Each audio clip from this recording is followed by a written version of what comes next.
আসছে কোরবানির ঈদে এই গরুর মাংসের আচারটা তৈরি করে 1 বছর সংরক্ষণ করে খেতে পারবেন। আর যারা ভাবছেন প্রিয়জনের কাছে এই গরুর মাংসটা কিভাবে পৌঁছাবে, তারা কিন্তু চাইলেই প্রিয়জনের জন্য এই গরুর মাংসের আচারটা তৈরি করে দেশের বাইরেও পাঠাতে পারবেন। আসসালামু আলাইকুম এভরিওয়ান। গরুর মাংসের আচার তৈরি করার জন্য আমাদের লাগবে গরুর সলিড মাংস। তো আমি এখানে 400 গ্রাম গরুর মাংস নিয়েছি। তো মাংসটাকে আমি ছোট ছোট টুকরো করে সুন্দর মতো ধুয়ে পরিষ্কার করে নিয়েছি। আর এখানে আমি দিয়ে দিলাম আদা বাটা, রসুন বাটা, হলুদের গুঁড়ো, মরিচের গুঁড়ো, জিরা ধনিয়ার গুঁড়ো, আধা চা চামচ পাঁচফোড়নের গুঁড়ো, গরম মশলা, তারপর লবণ, সরিষার তেল। আর এই গরম মশলাটা কিন্তু আমি বাসায় তৈরি করেছি। আর এই মশলাই কিন্তু আমি গরুর মাংসের আচারে ব্যবহার করেছি। তো বন্ধুরা, পরবর্তী কোনো ভিডিওতে আমি কিন্তু এই মশলার ভিডিওটা আপনাদের সাথে শেয়ার করব। তো বন্ধুরা, আমি কিন্তু মশলাটা খুব ভালোভাবে মাংসের সাথে মিশিয়ে নিয়েছি। এবারে মাংসটাকে আমি 2 ঘন্টার জন্য ম্যারিনেট করে রেখে দিয়েছি।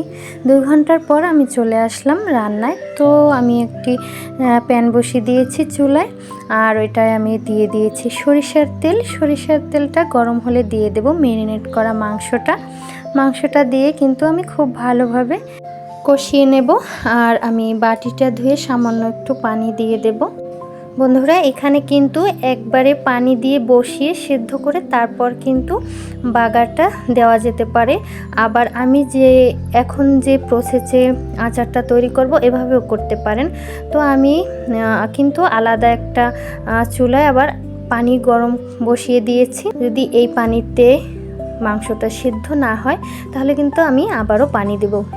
ভালোভাবে মাংসটা এই তো ঢেকে ঢেকে আমি কষিয়ে নিচ্ছি। তো মাংসটা কিন্তু খুব ভালোভাবে কষানো হয়ে গেছে, কিন্তু মাংসটা সিদ্ধ হয়নি পুরোপুরি, তাই আমি কিন্তু গরম পানিটা আবার দিয়ে নিলাম। আর এদিকে দেখুন, আমি তেঁতুলের কাঠটাও কিন্তু তৈরি করে নিচ্ছি। এখানে একটু বিট লবণ দিয়ে আমি তেঁতুলের কাঠটা তৈরি করে নিচ্ছি। বন্ধুরা, এবারে আপনাদের সাথে একটু বলে রাখি, আচারের জন্য আপনারা কোন ধরনের মাংস সিলেক্ট করবেন এটাও কিন্তু খুবই গুরুত্বপূর্ণ, এবং কিভাবে কাটবেন এটাও কিন্তু গুরুত্বপূর্ণ। আমি যে মাংসটা নিয়েছি এটা কিন্তু কোনো প্রকারে হাড় নেই, চর্বি নেই, অর্থাৎ মাংসটা হতে হবে হাড় এবং চর্বি ছাড়া। বন্ধুরা, কথার মাঝেই আমি একটু মশলাটা দেখিয়ে নিলাম। এখানে কিন্তু আমি চাট মশলা এবং পাঁচফোড়নটা নিয়েছি, এটাই আমি আচারে ব্যবহার করব। তো মাংসে পানিটা টেনে কিন্তু একবারে শুকিয়ে এসেছে। বন্ধুরা দেখুন, স্প্যাচুলাতেই একদম মাংসটা আলাদা হয়ে যাচ্ছে। খুব সুন্দরভাবে এটা সিদ্ধ হয়ে গেছে। তো আচারের প্রথম পর্ব আমাদের কমপ্লিট, এবারে ফাইনাল পর্ব। তো আমি কিন্তু কড়াইতে সরিষার তেল দিয়ে দিয়েছি, তারপরে দিয়ে দিয়েছি শুকনা মরিচ, তারপরে 2টা তেজপাতা চিড়ে দিয়েছি, তারপরে দিয়েছি রসুন, তারপরে দিয়েছি আদা কুচি করা। এবারে এটাকে কিছুক্ষণ ভেজে তারপরে আমি কিন্তু গরুর মাংসটা দিয়ে নিলাম। আচ্ছা, শুরুতে একটা টিপস দিই, এই আচারটাতে মাংসটাকে একবারে ভেজে ড্রাই করে ফেলবেন না, এতে করে কিন্তু মাংসটা একবারে শুটকি হয়ে যাবে। মাংসটা জুচি থাকবে কিন্তু ফ্রাই হবে। বন্ধুরা, এবারে আমি একটু বলে রাখি, মাংসটা যদি বেশি বড় করে কাটা হতো, যদি বেশি বড় করে কিউব করে কেটে নেওয়া হতো, তাহলে মাংসের ভিতরে অনেকটাই জলীয় অংশ থেকে যেত আর বাইরের অংশটা একবারেই ড্রাই হয়ে যেত। কিন্তু এভাবে যদি পারফেক্টলি কেটে নেওয়া যায় তাহলে কিন্তু মাংসের ভিতরে এবং বাইরে একই রকম জুসিনেসটা থাকবে। বন্ধুরা, এ পর্যায়ে কিন্তু আমি কিছুটা সরিষা বাটা দিয়ে নিচ্ছি। আর সরিষাটা কিন্তু আমি ভিনেগার দিয়ে বেটে নিয়েছিলাম। সরিষাটা কিন্তু একেবারেই পানি দিয়ে বাটা যাবে না। এবারে আমি দিয়ে দেব তেঁতুলের কাঠটা। বন্ধুরা, এই জায়গাটায় কিন্তু খুব ধৈর্য সহকারে নাড়াচাড়া করতে হবে। তাড়াতাড়ি হাই হিটে জাল করে মাংসটাকে পুড়ে ফেলা যাবে না, তাড়াহুড়ো করা যাবে না।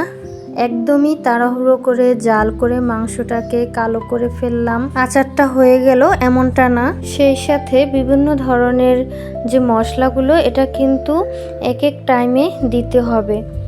যেমন শুকনো যে মশলাগুলো আছে এগুলো যদি আমি আগে দিয়ে দিই তাহলে কিন্তু মশলাটা পুড়ে আচারের যে একটা সুন্দর ফ্লেভার এটা কিন্তু নষ্ট হয়ে যাবে। এজন্য গুঁড়ো মশলাটাকে কিন্তু আমরা পরে দেব। আর দেখতেই পেলেন সরিষা বাটা দিয়েছিলাম, তারপর কিন্তু আমি দিয়েছিলাম একটু সিরকা, আর এখন দিয়ে দিলাম 5-6টা আলু বোখারা। কিছু কিছু মশলা আছে যেগুলো আমরা ধাপে ধাপে দিয়ে নেব। এবারে দিয়ে দেব চাট মশলাটা। অবশ্যই এই জন্য দ্বিতীয় পার্টটা ধৈর্য সহকারে করতে হবে। সময় নিয়ে আস্তে আস্তে ধাপে ধাপে মশলাগুলো দিতে হবে, কোনো রকম তাড়াহুড়ো করা যাবে না।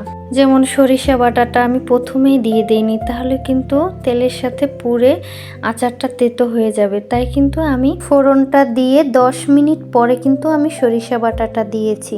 এবারে আমি আধা চা চামচ পাঁচফোড়নের গুঁড়ো ছিটিয়ে দিচ্ছি আর স্প্যাচুলার সাহায্যে খুব ভালোভাবে নেড়েচেড়ে মিশিয়ে নিচ্ছি। আর আমি এটা কিন্তু একদম লো আঁচে রেখেছি, খুব সুন্দর একটা ঘ্রাণ আসবে।